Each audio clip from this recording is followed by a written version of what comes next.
বলেন? তো রণজিৎ রায়ের মেয়ে ছিলেন। রায় বলতো, মা বাবা আমি চলে যাব, একদিন খুব রাজকার্যে কাজ বিশাল ছিল আর কি। সেই সময় মেয়ে বলছে, বাবা আমি চলে যাব, কোথায় যাবি যা তো। বলতেই সেই সময় মা এসে এই দিঘিতেই চান করতে নেমেছিলেন।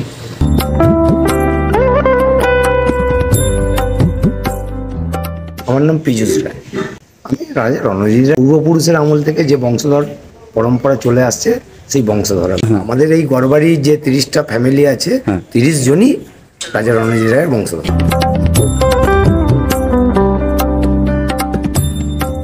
এই মুহূর্তে আমি দাঁড়িয়ে আছি রাজা রণজিৎ রায়ের আদি দুর্গা মন্দির দালানেতে, যেটিকে তিনি নিজে হাতে তৈরি করেছিলেন এই দুর্গা মন্দিরটিকে।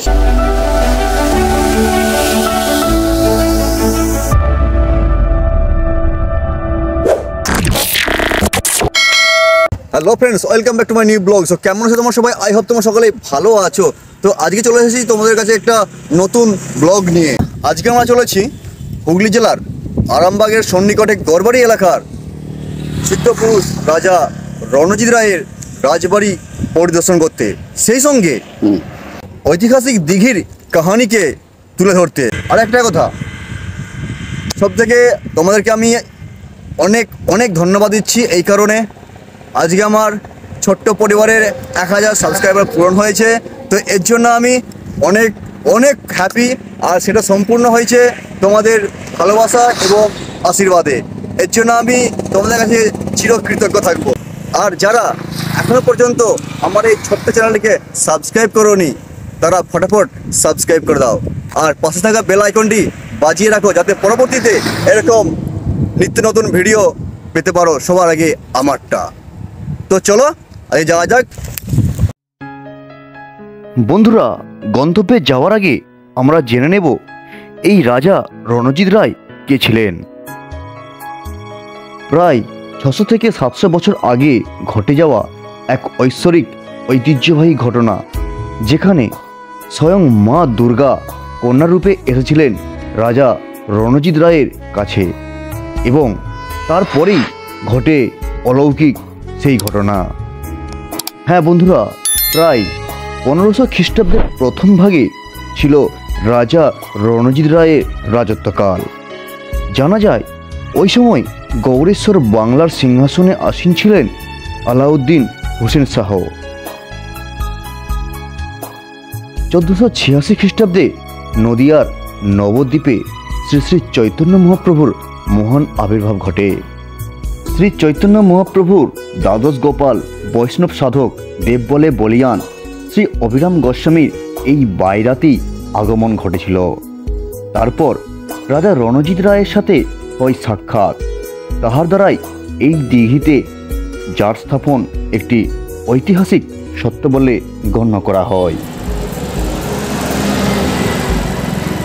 বন্ধুরা, রাজা সংগ্রাম সিংহের পুত্র হলেন রণজিৎ রায়। একদিকে তিনি বীর যোদ্ধা ছিলেন, অন্যদিকে দেবদেবীর সাধনা ভজন নিয়ে দিনরাত্রি মগ্ন থাকতেন। বিভিন্ন দেবদেবীর পূজা অর্চনাও করতেন। সাধু সন্ন্যাসী ব্রাহ্মণ বৈষ্ণবদের প্রতি শ্রদ্ধা ভক্তি তিনি করতেন। রাজবাড়ির কাছাকাছি বেশ কয়েকটি নির্জন জায়গাতেও কঠোর সাধনায় তিনি ডুবে থাকতেন। কোনো কোনো দিন তো আবার আহার নিদ্রা ত্যাগ করে একাকী সাধনায় তিনি মগ্ন থাকতেন। দিনের পর দিন ছেলের এইরূপ কার্যকলাপ দেখে রাজা সংগ্রাম সিংহ খুব চিন্তিত হয়ে পড়েন এবং কুলগুরুর পরামর্শে ছেলের 20 বছরে পা দেওয়ার সাথে সাথেই বিয়ে দিয়ে দেন। কিন্তু ছেলের মতিগতির কোনো পরিবর্তন লক্ষণ দেখেননি।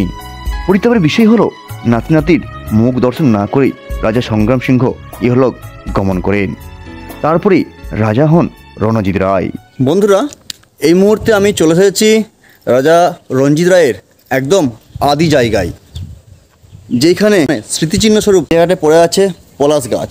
তো চলো সেই জায়গাটা সম্বন্ধে আমি জানবো। বন্ধুরা, রাজা রণজিৎ রায় মা দুর্গাকে কন্যার রূপে পাওয়ার আশায় তন্ত্র সাধনা করেছিলেন এবং তিনি সাধনায় সিদ্ধিলাভও করেন।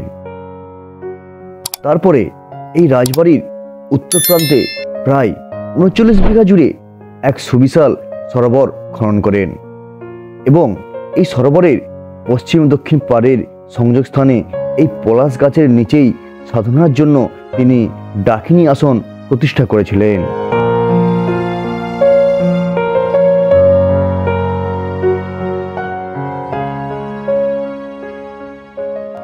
এটাই হলো রাজা রণজিৎ রায়ের আদি জায়গা, যেখানে বর্তমানে স্মৃতিস্বরূপ আছে একটি পলাশ গাছ।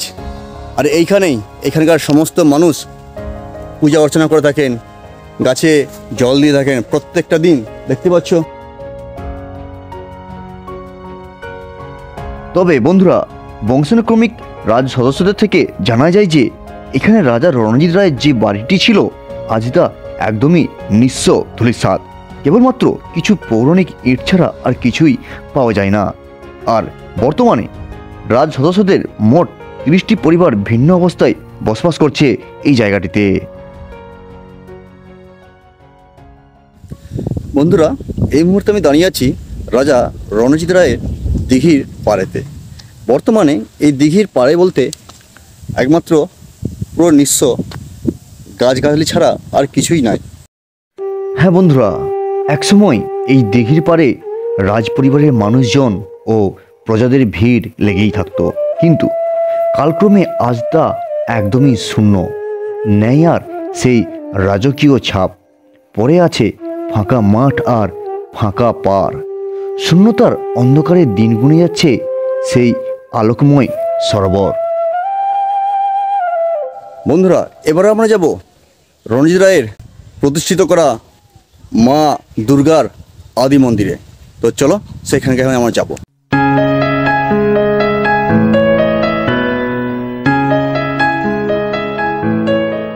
বন্ধুরা, এই মুহূর্তে আমি দাঁড়িয়ে আছি রাজা রণজিৎ রায়ের আদি দুর্গা মন্দির দালানেতে, যেটিকে তিনি নিজে হাতে তৈরি করেছিলেন।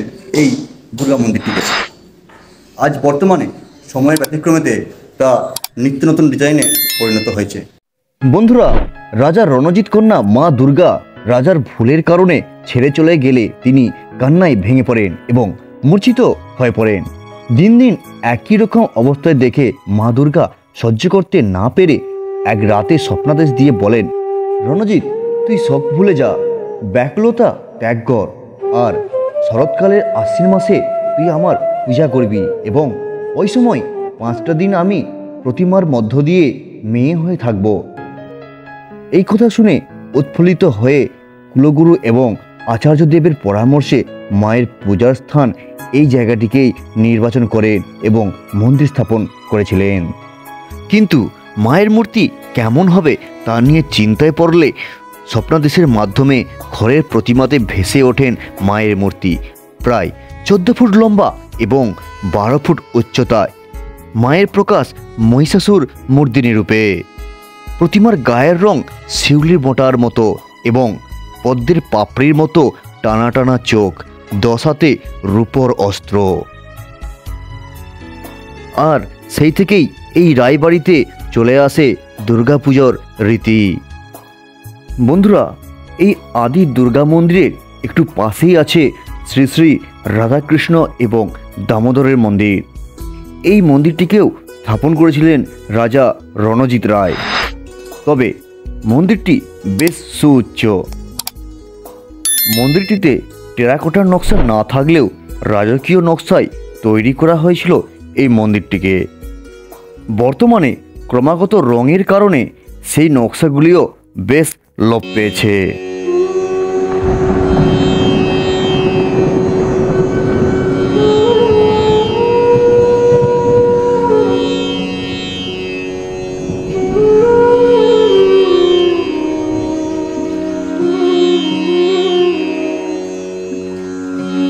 বন্ধুরা, এই মুহূর্তে আমি চলে এসেছি রাজা রণজিৎ রায়ের প্রতিষ্ঠিত দামোদর মন্দিরে। আর এই মুহূর্তে যিনি আমার সামনে দাঁড়িয়ে আছেন উনি হচ্ছেন রাজা রণজিৎ রায়ের বংশধর। দাদা, আপনার নাম কি? আমার নাম পীযূষ রায়।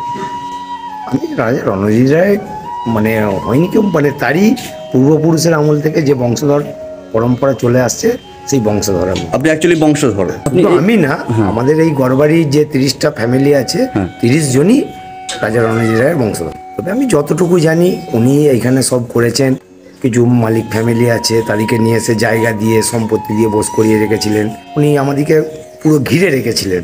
আর শোনা গেছে ওখানে নাকি মাকেও উনি কন্যা সন্তান রূপে পেয়েছিলেন। ওখানে পাননি, ওখানে মা কন্যা সন্তান রূপে এইখানে একটা ওই যে বিশ্বলক্ষ্মী মন্দির আছে, ওইখানে জঙ্গলে সাধনা করে উনি পেয়েছিলেন। হ্যাঁ হ্যাঁ। ওখান থেকে এইখানে থাকতেন। হুম। এখান থেকে মা প্রতিদিনই বলতেন ওকে যে চান করতে যাবো বলে একদিন রাজা বিরক্ত হয়ে বলেছিলেন যে যা, বলে গেছিলেন মা চান করতে। সেইখানে চান করতে গিয়ে মার একজন স্যাঁকারি ভাই ছিল, তাকে ডেকে স্যাঁকা পড়েছিলেন। ওরে মা যে জলে নেমেছিল আর ওঠেন। সেই হিসাবে ওইখানে তো আমাদের চৈত্র মাসের যে আম্বারুনি উপলক্ষে ওখানেও মেলা হয়, পূজা হয়, দুর্গা মায়ের পূজা হয়। আবার ওখানে এখানে তো এই আশ্বিন মাসে পুজো হয়। আস্তে আস্তে আস্তে আমি কিছু লোকের সঙ্গে আমি মিট করলাম, ওনারা নাকি বলছিলেন যে উনি নাকি একজন রাজা ছিলেন না, উনি নাকি একজন ঠিকাদার ছিলেন। ঠিকাদার না, উনি ছিলেন একজন সাধক। হ্যাঁ, উনি ছিলেন সাধক, সাধনা করতেন। তারপরে উনি জমিদার হয়েছেন।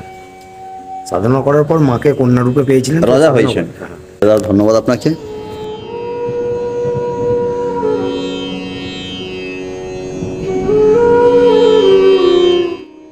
বন্ধুরা, এখন আমরা চলেছি সেই ঐতিহ্যবাহী রহস্যময় সরোবরের দিকে। এই রাজবাড়ি থেকে প্রায় 1 মাইল দূরে মা দুর্গার আবদারে রাজা রণজিৎ রায় 100 বিঘা জমির উপরে খনন করেছিলেন মা দুর্গার স্নানের জন্য এই সরোবরটিকে। এই হচ্ছে সেই দিঘি, সেই ঐতিহাসিক ঘটনা সমূহ, এই সেই দিঘি যেটি রাজা রণজিৎ রায় খনন করেছিলেন। এই দিঘিটিতেই মা আসতেন স্নান করার জন্য, এবং এই দিঘিতেই মা স্নান করতে নেমে আর ফিরে আসেননি রণজিৎবাবুর কাছে। এই সেই ঐতিহ্যবাহী সেই দিঘি।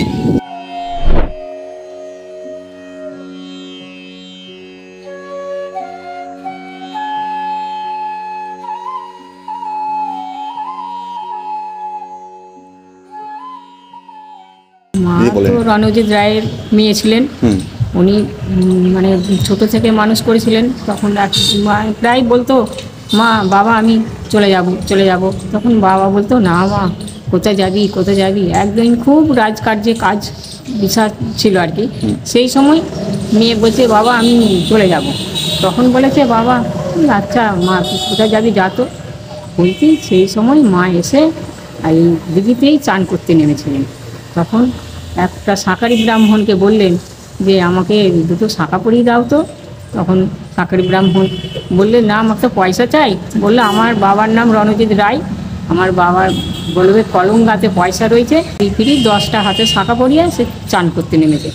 তখন যে এবারে শাঁখারি ব্রাহ্মণ যে বলেছে, বাবা আপনার মেয়ে আমার কাছে শাঁখা পড়েছে। বলছে, হ্যাঁ আমার মেয়ে শাঁখা পড়েছে, তুমি কি দেখাতে পারবে? বলেছে, হ্যাঁ দেখাতে পারবো। যদি বলেছে না দেখাতে পারলে তাহলে তোমার শাস্তি হবে। বলছে, বেশ তাই হবে, চলুন। বলেছে, চলো আমার মেয়ে কোথায় আছে চলো। বলে এসে দিঘিতে চান করতে, তখন বাবা ডাকতে, মা আমাকে তুমি একবার দেখা দাও। বলতে 10টা হাত তুলে শাঁখা পড়া হাত দেখিয়েছিলেন মাকে, বাবাকে আর কি। সেই থেকে মাকে এখানে প্রতিষ্ঠা করে ওই প্রত্যেক বছর ওই আম্বারুনির দিনে মেলা হয়। আম্বারনি মানে চৈত্র মাসে। সেই দিনে মাকে পুজো করা হয় প্রথম দিন। তারপরে ঠাকুর থাকে আপনার 10-12 দিন 8 দিন, যে বছর যেমন নিয়ম ধরে ঠাকুর থাকে। 2 বেলা পুজো হবে বা মেলা প্রচুর চলে। মেলাটা আপনার ধরো 1 মাস মানে মেলা চলে। 1 মাস মেলা চলে। মানে মাকে ওই সময় আম্বার দিনকে মায়ের সেই অনুষ্ঠান দিনই কেন্দ্র প্রথম করে। পুজো হবে, তার আগের দিনে মাকে নিয়ে আসা হয়। আচ্ছা, রাত্রে নিয়ে এসে রাখে, আর পরের দিনে সকাল থেকে মায়ের পুজো থাকে। আপনার নাম? তনুজা দাস। আচ্ছা, ধন্যবাদ আপনাকে।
বন্ধুরা, এবারে আমরা চললাম বিশালক্ষী মায়ের মন্দিরে, অর্থাৎ যে মন্দিরে তন্ত্র সাধনা করে রাজা রণজিৎ মা দুর্গাকে কন্যারূপে লাভ করেছিলেন।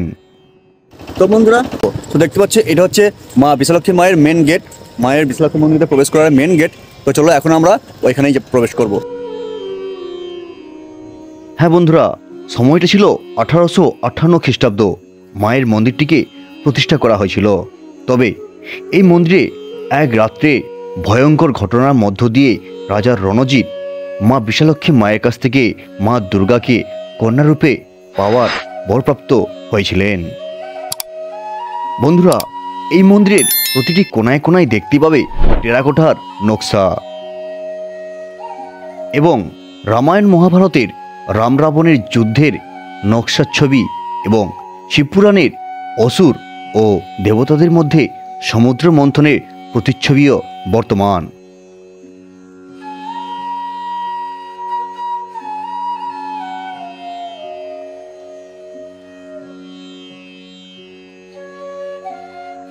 তবে পুরানো এই স্মৃতিগুলি হ্রাস পাচ্ছে নিত্য নতুন মন্দির পুনঃসংস্করণ ও সময়ের ব্যবধানে।